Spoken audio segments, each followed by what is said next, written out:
Just over 3 years ago, we put up a video called Really Cheap Video Lighting, and we got great feedback from all of you on how you could really improve the look of your video by investing in just some very inexpensive lighting. And since it's been 3 years and we've learned a lot since then, and a few other options have presented themselves, we're going to do a refresher. So check this out.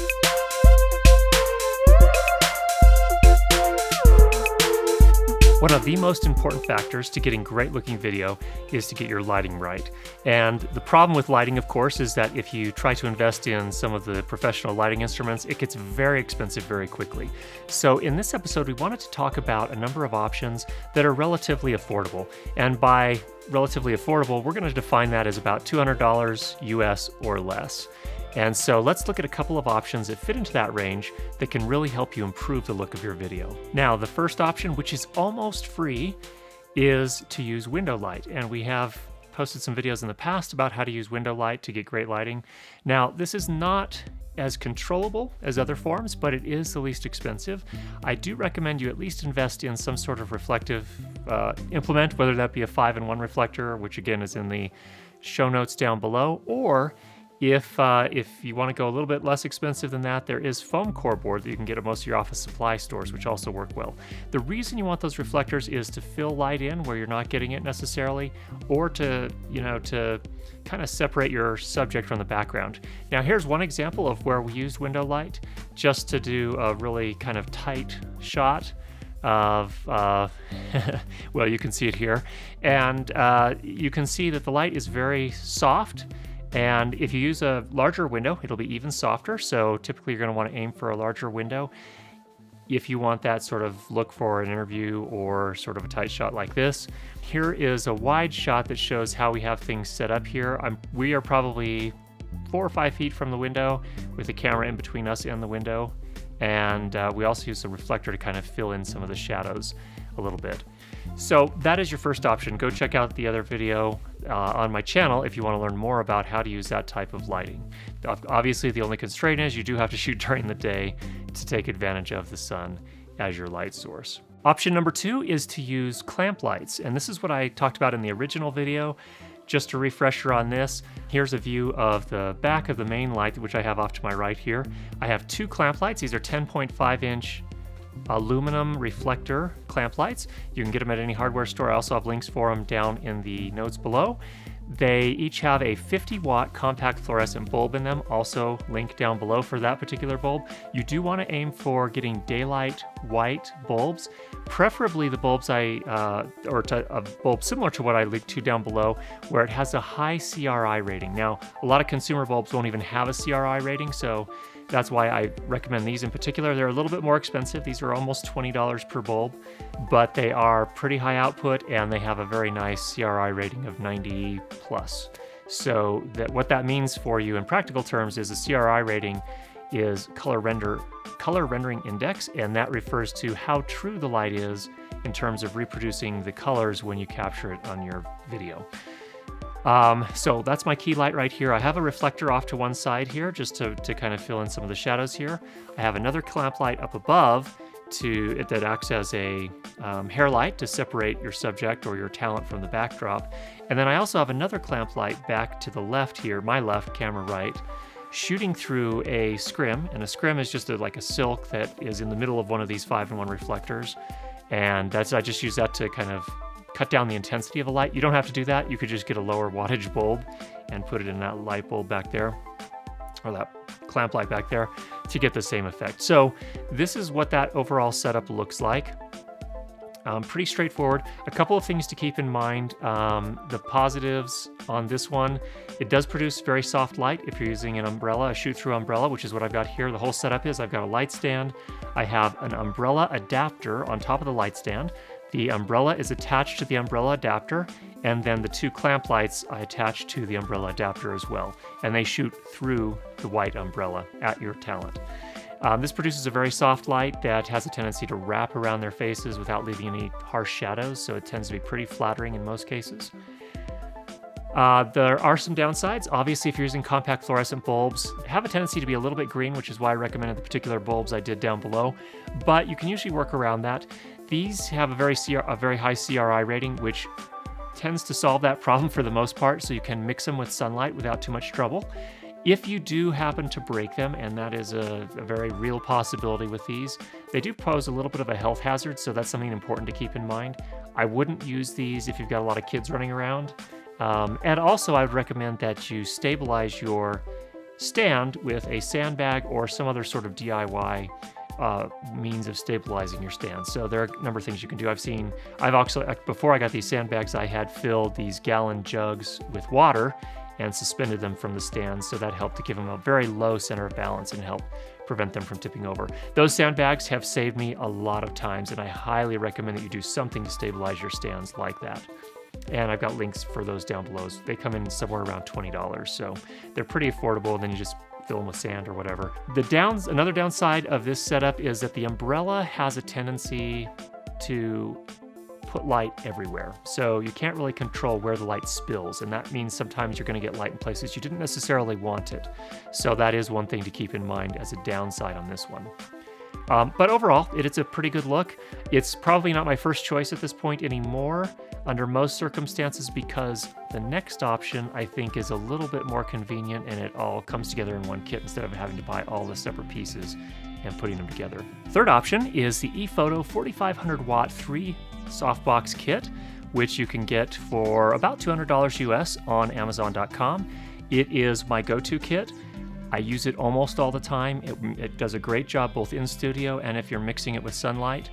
I like it a lot. There are some issues with it that make it so that it's probably not the kit for everybody, so let me explain. Number one, on the positive side, it produces, I think, very good light. In this case, I have 2 of them right here with 3 bulbs on in each one of them. They each have 5 bulbs.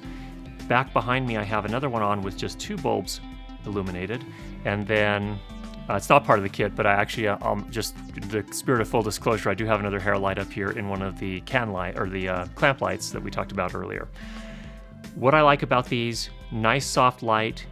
You can control where the spill goes a little bit better with these than you can with an umbrella. It comes with 2 diffusers on each of them. You can simulate dimming. You can't dim any of the individual bulbs, but you can turn off or turn on any of the individual bulbs, thereby giving you a little bit more control over how much light comes out of each of them, which is a very fantastic feature, really. On the not so good side, the build quality is not top notch. The kit that I got it comes in a great bag with separate boxes for each of the compact fluorescent bulbs, and again, that's 15 bulbs, 3 in each of the boxes. And that's great, but the stands themselves are very flimsy. I don't trust them. I do use them from time to time, though I have some other stands that I will typically give preference to that are more expensive than some Manfrotto stands that I've had for a number of years that work great. But you can use these stands. The thing to keep in mind is that they tip over very easily. The diameter of the legs, the circle that it covers is not very large, and so you really need to stabilize them in some fashion. And that's another thing where it's a downside. There are screws sticking out on each of the legs right where you put the sandbag, which is stupid. So what I do if I do have to use those stands is I will put some gaff tape around the screw to protect the sandbag so that the screw doesn't puncture it, and then I put the sandbag over the tape. Other downsides, the build quality is not that awesome, kind of across the board. When I got this kit, one of the sockets had actually come uncemented from the base and was dangling by the wires that power it. I had to cement that back in, and once we got that taken care of, they've been rock solid. Now, I guess what I'm trying to say in short is that you can produce great light with this kit. However, it's not built for someone who's going to do a lot of on-location work or going to be breaking them down and reassembling them often. So if you're doing a lot of on-location work, this is probably not the kit for you. I just don't think it would be durable enough to handle that. But if you're going to have it in a space where you can leave it set up, I think it's going to work pretty well. And you have a little bit of DIY spirit, and you can fix things if you need to. All right, now a fourth option, which isn't really an option yet by our definition of really cheap video lighting, but I think will be in just a couple of years, possibly even less. And there are a couple of considerations about LED lighting I just want to talk about here. Again, probably not a practical choice right now, but in the near future it will be. There are a number of consumer grade LED spot bulbs available at any hardware store, available online of course. Philips, for example, makes some. The trick with these is that, number one, for example, on the Philips side, the Philips bulb that is the equivalent of a 100-watt incandescent bulb. So that's probably half the output of one of the compact fluorescent bulbs that we have linked to down below, is $50 US. So it's still pretty expensive, and there aren't a lot of options that are stronger than that on the consumer bulb realm. So there are other options out there that are actually dedicated for photography and video. Here's one particular light I bought recently, which is 508 LEDs, and it puts out a tremendous amount of light, actually the equivalent of one of these softboxes that we've been using here. There are a couple of considerations about LEDs, though. I think that we still need some engineering work to make them really good. And I think on the really high end, we're definitely seeing that, and hopefully that'll make its way down into the lower end products as well. This is about a $300 light. The problem I found with it, though, was that the color was very, very magenta, so it did not mix well with sunlight, which is a little bit of a problem because really this is kind of the ideal size as a fill light that you might use outdoors. So what I had to do is buy this green gel to put on here, and that helps correct the color. So not a huge deal.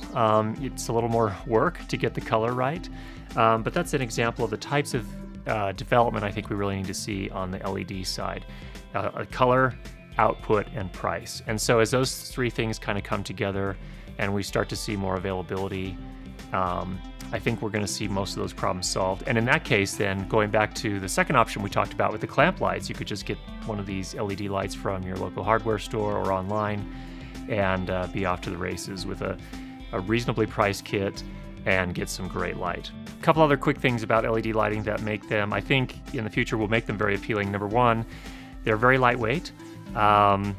And it's easy to set these up. So for example, this guy here, it's a lot easier to manage something like this than it is a massive softbox. The light quality is very soft that comes out of them. They're very low energy use, which is not only good from a green point of view, but it's also really great from a being able to power them out in the field point of view. That is to say, you can typically battery power those. And in fact, this one right here has slots for 2 batteries here, and make this a super convenient thing to use when you're out on location. So there are a few options for you to get some better lighting for your videos, to really improve the quality of your video without breaking the bank, and I hope you found those helpful. Now, I didn't cover everything. I'm sure there's some things I've overlooked, and there's some price of things I don't even know about. So if there are other things that you know about, go ahead and leave those in the comments below and hope benefit our whole little community here of people that are trying to improve the quality of their video on a budget. If you haven't already subscribed, go ahead and do that, and we'll be sure to get you more great videos on how to improve your lighting and sound for video. Talk to you soon.